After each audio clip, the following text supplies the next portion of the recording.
Welcome to Learn Biology, and we're still on the topic of basic chemistry, and today we'll be discussing ions and ionic bonds. So what exactly is an ion? Well, an ion is an atom or atoms that gain or lose one or more electrons which make them positively or negatively charged. So the main concept here is that ions have a charge because they gain or lose one or more electrons.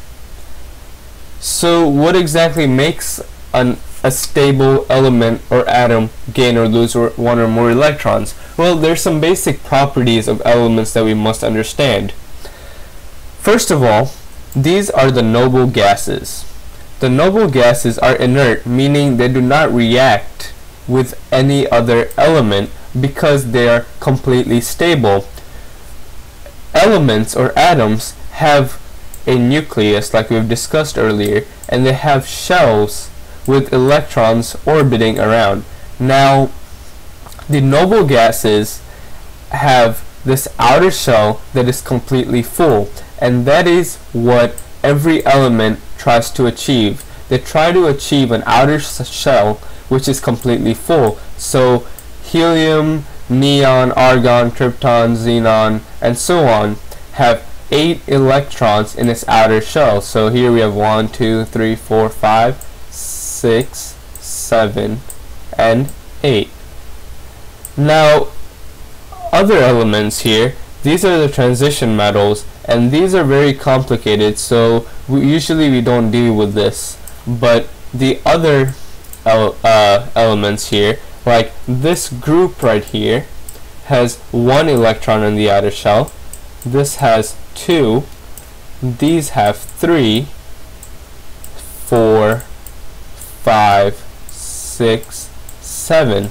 So the goal of any element is to have a full outer shell, or the other alternative is to have no electrons in the outer shell. So for example, this first group here called alkali metals, they have only 1 electron in the outer shell. So what they do is, instead of try achieve 8, they just want to give away that electron so that they can be stable.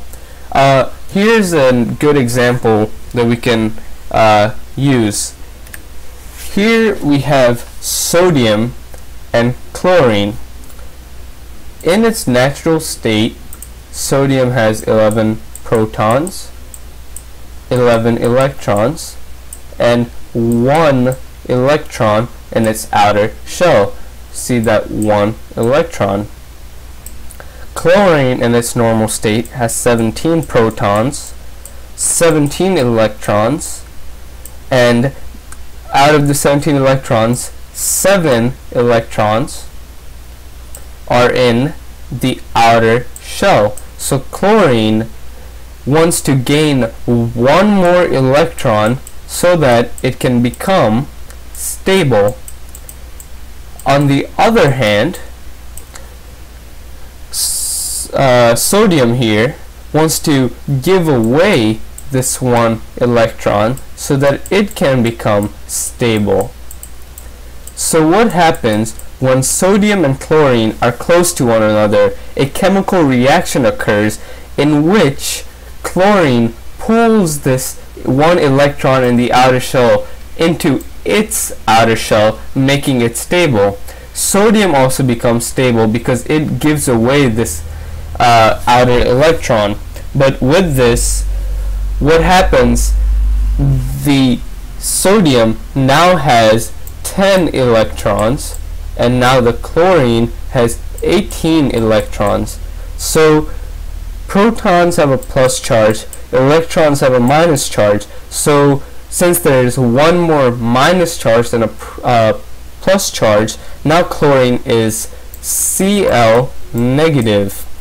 Here there is 1 more plus charge than a minus charge, so Na becomes Na plus.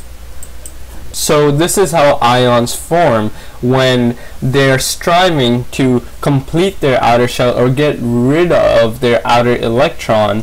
They give or lose an electron, creating a an imbalance of a charge. And this follows through to a new concept of ionic bonds, which is the attraction between oppositely charged ions. Since Na is plus and Cl is minus, they attract and have an opposite charge, and this causes an attraction yielding to NaCl, which is table salt.